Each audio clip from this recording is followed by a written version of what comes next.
What are some of the first steps, the message that you begin to send forth to empower yourself and to begin that transition?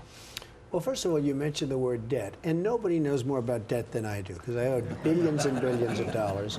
But I'm a professional. I mean, I know what I'm doing, and it worked out very well. I negotiated a couple of deals with banks and this and that, but I had a lot of friends who went bankrupt. You'll never hear from them again. I never did that. In the early 90s when I was in trouble, I owed billions and billions of dollars. And in a certain way, I love debt, because in good times, there's nothing better than debt.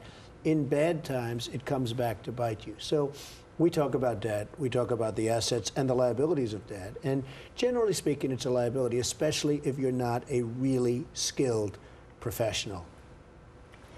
I was going to say, I don't mean to interrupt, but Mr. Trump, you said something great right there. You said a lot of your friends didn't make it, didn't come back. Why did you make it?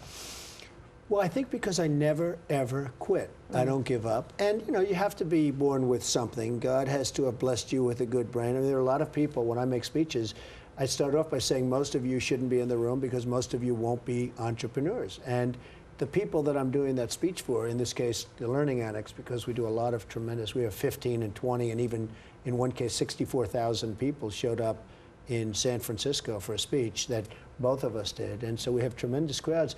And they never love it when I'm telling them that they probably shouldn't be entrepreneurs, because with that, you have to be born with a certain something, but you do have to be born with this. So in a sense, that's lucky. God has to have blessed you with a good mind, or at least a business mind.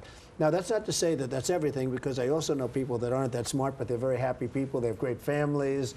I mean, maybe they're better off than I am, to be, you know, in a certain sense. But when it comes to business and when it comes to making money and it comes to some of the assets that we do have, I like to explain it. I understand it. I understand the ups and the downs and the problems and all of the great successes and assets.